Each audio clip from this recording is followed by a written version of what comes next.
प्रिय छात्रों, आप सभी को आपके अपने यूट्यूब चैनल संस्कार कोचिंग सेंटर में स्वागत है। मैं हूं सत्येंद्र सर और आज आप लोगों को क्लास 10th का फिजिक्स से संबंधित जो पहला चैप्टर है प्रकाश का परावर्तन रिफ्लेक्शन ऑफ लाइट, उससे संबंधित मैं प्रश्न को लेकर के आया हूं। जो 9 नंबर सवाल है, प्रकाश के परावर्तन के नियमों को लिखें। लेकिन इस परावर्तन के नियम को जानने के लिए आप लोगों को सबसे पहले मैं लोगों को आपतित किरण, अभिलंब, आपतन बिंदु और परावर्तित किरण और आपतन कोण और परावर्तन कोण के बारे में आप लोगों को पहले मैं समझा दूंगा, तब इसको समझेंगे तो बेहतर समझ में आएगा। चूंकि इसमें टाइम नहीं है, आराम से समझ जाएंगे। 2 मिनट का ये सवाल है, आप लोगों को अति महत्वपूर्ण ये सवाल है जिसको समझना बेहतर जरूरी है।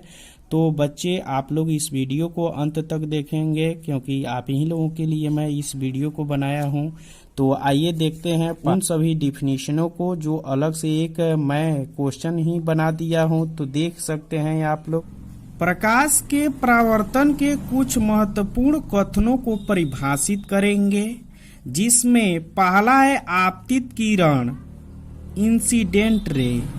वह किरण जो किसी दर्पण की सतह पर आकर पड़ती है उसे आपतित किरण कहते हैं। इस दी गई आकृति के द्वारा हम लोग समझेंगे कि यह एक समतल दर्पण है या कोई चिकना परावर्तक सतह है जिसको पॉलिश किया गया है, और इसमें एओ एक ऐसी रेखा है जो आने वाली प्रकाश की दिशा को बताती है।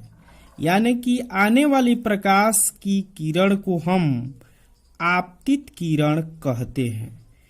इस चित्र में एओ आपतित किरण है। दूसरा देखेंगे आपतन बिंदु, इंसिडेंस पॉइंट कहते हैं।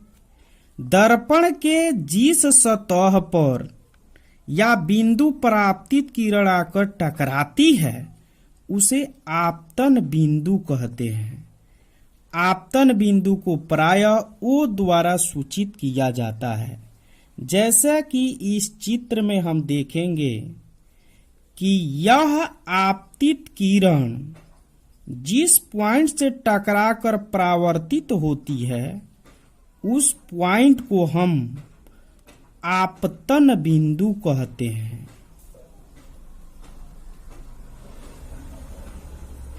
इसे प्रायः ओ द्वारा सूचित किया जाता है। यानी आपतित किरण परावर्तित किरण जिस बिंदु पर मिलती है उसको आपतन बिंदु कहते हैं। तीसरा देखेंगे परावर्तित किरण जिसको रिफ्लेक्टेड रे कहते हैं। वह किरण जो दर्पण के परावर्तक सतह से टकराकर वापस लौट जाती है उसे परावर्तित किरण कहते हैं।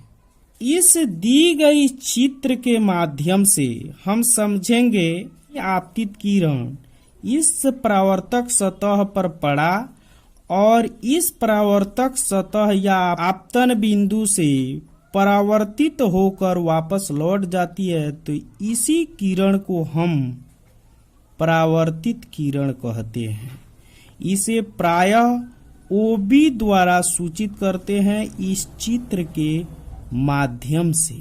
अब चौथा पॉइंट में अभिलंब है जिसको नॉर्मल कहा जाता है अंग्रेजी में। इसको समझेंगे। वह सीधी रेखा जो दर्पण के परावर्तक सतह के आपतन बिंदु पर लंब हो उसे अभिलंब कहते हैं। यानी कि लंब का मतलब होता है 90 डिग्री का कोण बनाती है। इस फिगर में हम लोग देखेंगे कि इस दर्पण के आपतन बिंदु O है और O से ये लंब OM खींचा गया है, यानी कि OM इस पर 90 डिग्री का कोण बनाती है।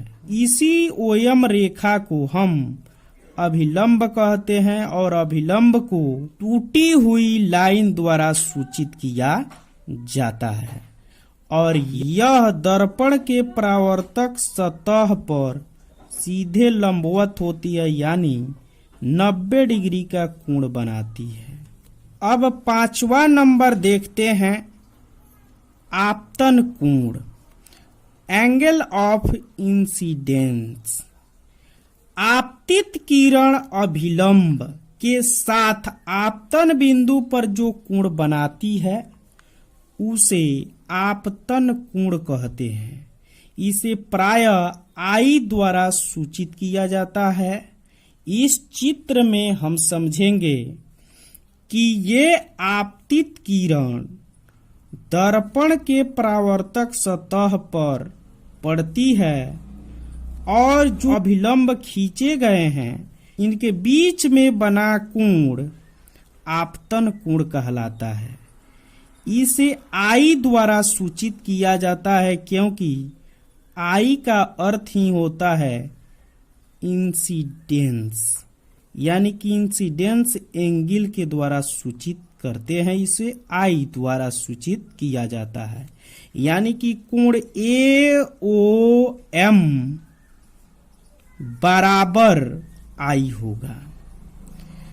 ये ध्यान में रखेंगे कि ये आपतित किरण और समतल दर्पण या दर्पण के जो परावर्तक सतह है इसके बीच का कोण नहीं होना चाहिए।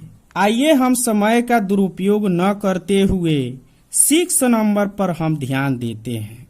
6 नंबर सवाल है परावर्तन कोण, एंगल ऑफ रिफ्लेक्शन, यानी परावर्तित किरण अभिलंब के साथ आपतन बिंदु पर जो कोण बनाती है उसे परावर्तन कोण कहते हैं। इसे प्रायः R द्वारा सूचित किया जाता है, यानी इस चित्र में हम लोग देखेंगे ये परावर्तित किरण है और ये अभिलंब है। ये आपतन बिंदु के साथ जो ये कोण बना इसी को रिफ्लेक्शन एंगल या एंगल ऑफ रिफ्लेक्शन कहते हैं।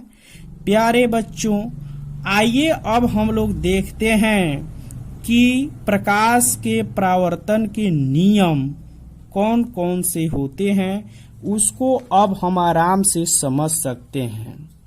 तो देखिए, प्रकाश के परावर्तन के नियम को लिखना है, यानी कि आपको परीक्षा हॉल में बिल्कुल आपको इस चित्र को बनाना है और बना करके तभी इसको लिखना है, या पहले लिख लें और तब फिगर बनाना है। यानी कि फिगर बनाएंगे तभी आपका मार्क्स मिलने वाला है। यदि अगर फिगर नहीं तो फिर आपका नंबर नहीं। इसलिए आपको फिगर बनाना अति आवश्यक है। इस चित्र को आपको पहले हम अभी समझाए हैं, उसको जान लिए हैं, तो इसको आप लोगों को बहुत ही आसानी से समझ में आ जाएगा। तो आइए बच्चों, हम लोग देखते हैं कि प्रकाश के परावर्तन के कितने नियम होते हैं। प्रकाश के परावर्तन के 2 नियम होते हैं। कितने नियम होते हैं? 2 नियम होते हैं। 1 नंबरिया में अगर आपसे सवाल पूछेगा तो आपको बताना होगा कि प्रकाश के परावर्तन के कितने नियम होते हैं। तो 2 नियम होते हैं जो निम्नलिखित हैं। देखेंगे पहला नियम क्या है। आपतित किरण यानी कि ये हुई, परावर्तित किरण ये हुई, तथा आपतन बिंदु पर यानी कि आपतन बिंदु ये हुआ, डाला गया अभिलंब सदैव एक ही बिंदु या तल पर मिलते हैं, एक ही बिंदु पर मिलते हैं। यानी कि आपतित किरण, परावर्तित किरण और आपतन बिंदु पर डाला गया अभिलंब, ये तीनों एक ही तल या बिंदु पर मिलते हैं। ये प्रकाश के परावर्तन के पहला नियम है। क्या नियम है? आपतित किरण, परावर्तित किरण और आपतन बिंदु पर डाला गया अभिलंब तीनों एक ही तल या बिंदु पर मिलते हैं। दूसरा है आपतन कोण तथा परावर्तन कोण का मान सदैव बराबर होता है। यानी कि आपतन कोण ये आपतित किरण और अभिलंब के साथ जो बना कोण है उसको आपतित किरण कहते हैं, जिसको आई द्वारा सूचित करते हैं। और प्रवर्तित किरण और अभिलंब के साथ जो बना कोण होता है उसको आवर्तन कोण कहते हैं, जिसको आर द्वारा हम सूचित करते हैं। तो ये दोनों कोण बराबर होते हैं, यानी कि कोण आई बराबर कोण आर होगा। यानी कि ये अगर 45 डिग्री का कोण आपतन कोण बन रहा है तो परावर्तन कोण भी 45 डिग्री का ही बनेगा। चूंकि कोण आई बराबर कोण आर है, चाहे छोटा आर लिखे, चाहे बड़ा आर लिखे, चाहे छोटा आई लिखे, चाहे बड़ा आई लिखे, उसे कोई मतलब नहीं है।